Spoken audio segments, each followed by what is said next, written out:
बहुत समय पहले की बात है। एक गांव में शकुंतला नाम की गरीब औरत रहती थी। शकुंतला के 2 बच्चे थे। लड़की का नाम पिंकी और लड़के का नाम पिंकू था। शकुंतला के पति का देहांत बहुत पहले हो गया था। शकुंतला अपने बच्चों को पालने के लिए दूसरे के घर में जाकर बर्तन धुलने का काम करती थी और उसके बच्चे घर पर रहकर खिलौना बनाकर उसे बाजार में जाकर बेचते थे। मैं काम पर जा रही हूँ, तुम दोनों खाना खा लेना। ठीक है माँ। भैया, खिलौना बन गया है, चलिए इसे बाजार चलकर बेच आते हैं।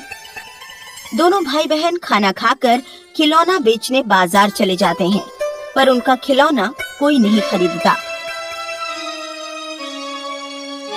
भैया, हमारे खिलौने कोई नहीं खरीद रहा, हम दोनों अब क्या करें? चलो कहीं और बेच कर देखते हैं।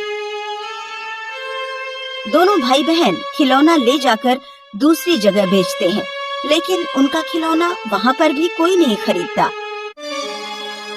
पिंकी अपने भाई से बोलती है, भैया, हमारा खिलौना यहाँ पर भी कोई नहीं खरीद रहा। हाँ पिंकी बहन, अब हम क्या करें? उनका खिलौना कोई नहीं खरीदता है, जिससे दोनों बहुत उदास हो जाते हैं। दोनों को खिलौना बेचते बेचते शाम हो जाती है। उधर उनकी माँ काम करके घर वापस आ जाती है और वो दोनों भी घर वापस आ जाते हैं। आज भी खिलौना नहीं बिका क्या? नहीं माँ। कोई बात नहीं बेटी। ऐसे ही कुछ दिन बीत जाता है और मकर संक्रांति भी आने वाली थी। इसलिए दोनों सोचते हैं कि क्यों ना हम भी पतंग बनाकर बेचें, और दोनों पतंग बनाने में लग जाते हैं। दोनों भाई बहन पतंग बनाकर तैयार कर देते हैं। पतंगों को ले जाकर बेचने के बारे में सोचते सोचते सो जाते हैं और सुबह हो जाती है। मैं काम पर जा रही हूँ, तुम दोनों खाना खा लेना, और हाँ, खिलौना बेचकर टाइम पर घर आ जाना। उधर उसकी माँ काम पर चली जाती है और ये दोनों बाजार में पतंग ले जाकर बेचते हैं, पर उनकी पतंग नहीं बिकती क्योंकि वहाँ पर पतंग की बहुत सारी दुकानें थी। तभी वहाँ पर एक अमीर महिला अपने कार से उतरती है। उसके साथ उसका एक छोटा सा बच्चा होता है और उसका बच्चा पिंकी और पिंकू के हाथ में पतंग देखकर बहुत खुश होता है और दोनों के पास जाकर पतंग मांगता है। तभी उसकी माँ पिंकी और पिंकू के पास आती है। आप हमारी पतंग खरीद लीजिए ना, हम दोनों बहुत गरीब हैं और आपका बच्चा पतंग लेने की जिद कर रहा है, आप इसके लिए पतंग ले लीजिए। नहीं, मैं अपने बच्चे के लिए तुम लोगों से पतंग नहीं खरीदूंगी। नहीं माँ, मुझे पतंग चाहिए। तभी वो महिला पिंकू और पिंकी को डांटने लगती है, बोलती है, तुम दोनों यहाँ से जाओ, तुम्हारी पतंग देखकर मेरा बच्चा रो रहा है। उस महिला की डांट सुनकर वो दोनों वहाँ से चले जाते हैं। चलते चलते दोनों दूसरी जगह पहुँच जाते हैं। उन दोनों ने देखा कि किसी का बच्चा खो गया है। इसी वजह से वहाँ पर बहुत भीड़ लगी थी और वो बच्चा बहुत डरा हुआ था, इसलिए वो कुछ नहीं बोल पा रहा था। सब लोग आपस में बात करते हैं कि ये बच्चा किसका है, लेकिन कोई कुछ नहीं बोल पा रहा था। तभी वहाँ पर एक चोर सा दिखने वाला आदमी आया और बोला, इस बच्चे को मैं जानता हूँ। तभी वहाँ पर पिंकू और पिंकी आ जाते हैं। जब बच्चा उन दोनों को देखता है तो बहुत खुश हो जाता है। पिंकी को दीदी बोलकर उसके गले लग जाता है।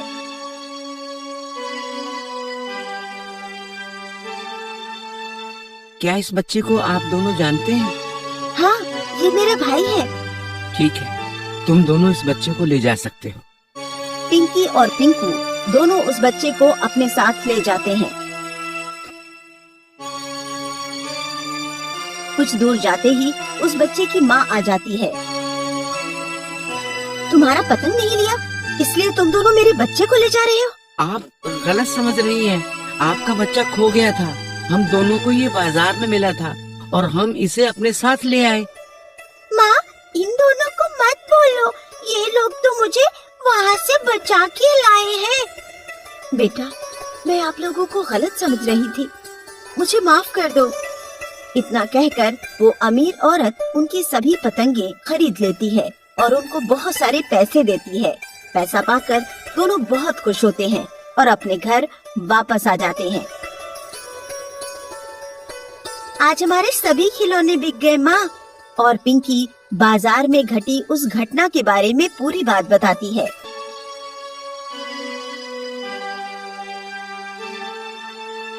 क्या इस बच्चे को आप दोनों जानते हैं? हाँ, ये मेरा भाई है। ठीक है, तुम दोनों इस बच्चे को ले जा सकते हो। पिंकी और पिंकू दोनों उस बच्चे को अपने साथ ले जाते हैं। कुछ दूर जाते ही उस बच्चे की माँ आ जाती है। तुम्हारा पतंग नहीं लिया, इसलिए तुम दोनों मेरे बच्चे को ले जा रहे हो। आप गलत समझ रही हैं। आपका बच्चा खो गया था। हम दोनों को ये बाजार में मिला था और हम इसे अपने साथ ले आए। माँ, इन दोनों को मत बोलो, ये लोग तो मुझे वहाँ से बचा के लाए हैं। बेटा, मैं आप लोगों को गलत समझ रही थी, मुझे माफ कर दो। तब तो बहुत अच्छी बात है। कल मकर संक्रांति का मेला है, तुम दोनों अच्छे से मेला करना और खूब मजे करना, ठीक है? दोनों पैसे अपनी माँ को देते हैं और सभी लोग खाना खाकर सो जाते हैं। दूसरे दिन मकर संक्रांति का मेला देखा और साथ में खूब पतंग भी उड़ाई। एक समय की बात है। एक गांव में एक गरीब बुढ़िया रहती थी। वह पूरी तरह से अकेले रहा करती थी। उसका कोई भी नहीं था, न बाल बच्चे न कोई रिश्तेदार। सुबह शाम लोगों के छोटे मोटे काम किया करती थी, जिसके बदले लोग उसको पैसे, अनाज या खाने पीने का सामान दे दिया करते थे, जिसको खा पीकर वह अपना जीवन बिताया करती थी। वह अपने जीवन में पूरी तरह से संतुष्ट थी। उसे भगवान से किसी प्रकार का कोई गिला भी नहीं था। दूसरों के सामान के कारण बुढ़िया का घर पूरी तरह से सामानों से भरा हुआ था। एक बार की बात है, वे अपने घर को खोलकर घर के सामान को धूप दिखा रही थी। समय वहाँ से दो चोर जा रहे थे। जब उन्होंने देखा कि बुढ़िया के घर में तरह तरह का सामान भरा हुआ है, तो उन्हें बड़ा लालच आया और वे सोचने लगे कि इस घर में तो बुढ़िया अकेली रहती है, क्यों ना हम आकर इसके घर को ही साफ कर दें। माना कि सामान पुराना है, लेकिन कुछ तो पैसा मिलेगा और यह बुढ़िया अकेली हमारा कुछ बिगाड़ भी नहीं पाएगी। चोरों ने बुढ़िया के घर को अच्छी तरह से देख लिया और समझ लिया कि उन्हें किस तरह से बुढ़िया के घर की सफाई करनी है।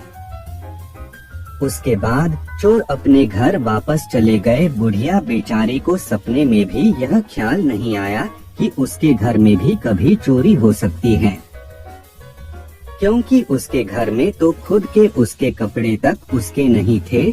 सब कुछ गांव वाले उसे दिया करते थे, जो वह अपने घर में रख लेती थी। खैर, कुछ दिन बीत गए और एक दिन रात में चोर अपने दो साथियों को लेकर बुढ़िया के घर पहुंच गए। कमाल की बात यह थी कि उस दिन सरपंच ने बुढ़िया को चावल, दूध और चीनी दी थी और बुढ़िया बहुत खुश थी। बुढ़िया ने खुशी खुशी अपने लिए खीर बनाई और खीर बनाकर वह उस खीर को चूल्हे पर रखकर सोचने लगी कि अभी तो खीर बहुत ही गर्म है, जबकि थोड़ी ठंडी हो जाएगी तब आराम से खाऊंगी।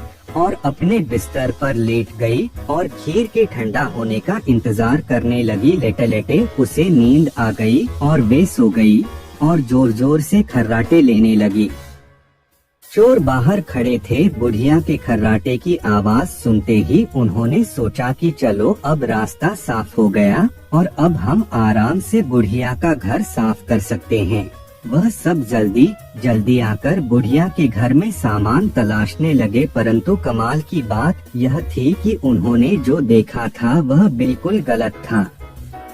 बुढ़िया का घर तो सामान से भरा हुआ था, किंतु एक भी सामान साबुत नहीं था। हर सामान टूटा फूटा, पुराना और खराब था।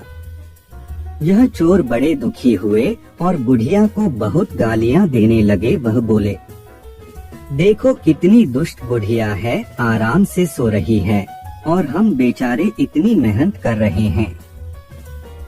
तभी दूसरे चोर की नजर चूल्हे पर रखी खीर पड़ी।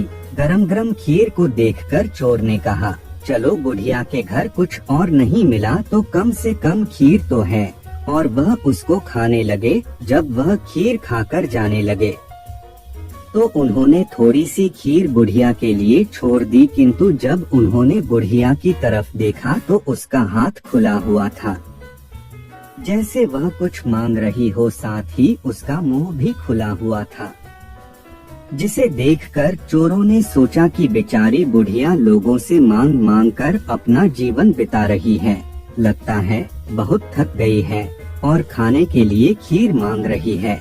आखिर उम्र में है तो हमारी माँ के ही बराबर, और बिना कुछ सोचे समझे गरम गरम खीर बुढ़िया के मुंह में डाल दी। गरम गरम खीर मुंह में पड़ते ही बुढ़िया जोर से चिल्लाई, हाय दैया, मार डाला मार डाला मार डाला। बुढ़िया की चीख सुनते ही चोर डर के जल्दी जल्दी छुपने लगे। जिसने मुंह में खीर डाली थी वह ऊपर जाकर छिप गया, एक चारपाई के नीचे और एक चारपाई के दाएं। बुढ़िया की चीख सुनते ही गांव वाले बुढ़िया के घर आ गए और पूछने लगे, क्या हुआ माँ? बुढ़िया बोली, मुझे क्या पता, ऊपर वाला जाने। यह सुनते ही ऊपर छिपा हुआ चोर बोला, अरे भला मैं क्यों जानूं, तुम्हारी चारपाई के नीचे छिपा चोर ना जाने। यह सुनते ही चारपाई के नीचे वाला चोर बोला, मैं ही क्यों जानूं, चारपाई के दाएं छुपा चोर क्यों ना जाने। और इस तरह से तीनों चोरों ने खुद ही अपना पता गांव वालों को बता दिया, और फिर गांव वालों ने उन्हें पकड़कर खूब पिटाई करी और वापस भेज दिया। उसके बाद से चोरों ने कान पकड़ लिया कि आज के बाद कभी वह चोरी कभी नहीं करेंगे। चोर चाहे जितनी भी कोशिश करे अपने आप को छुपाने की, लेकिन वह फिर भी पकड़ा जाता है। इसलिए हमें कभी चोरी नहीं करनी चाहिए और अपने बच्चों को यही सीख देनी चाहिए।